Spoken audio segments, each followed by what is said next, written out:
છોટાઉદેપુર જિલ્લાના નસવાડી તાલુકાના હરિપુરા ગામે 26 જાન્યુઆરી 2025ના રોજ 73મા પ્રજાસત્તાક દિનની ઉત્સાહભેર ઉજવણી કરવામાં આવી। ગામના આગેવાનો, ભાઈઓ બહેનો, નાના બાળકો અને શિક્ષકો તમામે મળીને આ દિવસને ઉજવી રાષ્ટ્રપ્રેમ અને સમર્પણનો સંદેશ આપી પ્રસંગને યાદગાર બનાવ્યો।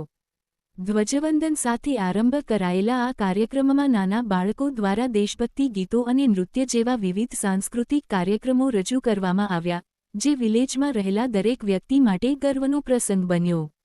રિપોર્ટ મયુરભાઈ એમ, નસવાડી। દિવસ સંપૂર્ણ રીતે ગણાઈ ગયો અને જે રહી ગયા તે રહી ગયા। હવે એક મહત્વની વાત એવી છે કે આપણા છોકરાઓને પહેલું કેવું હતું અને આજે કેટલા જાગૃત છે। આજે નૈનાબેનની બદલી થઈ ગઈ હતી, નૈનાબેનની બદલી થઈ ગઈ હતી, છતાં પણ આપણે ભાગ્યશાળી કહેવાય। તાળી પાડો।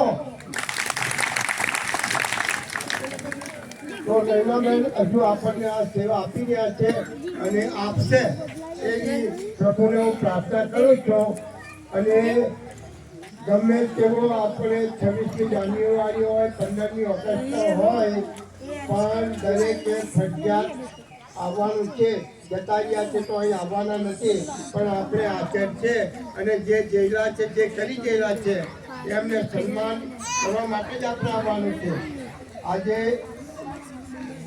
જે તહેવાર એવા છે કે મહત્વના આપણા દેશ માટે અને બાળકોને માટે બી।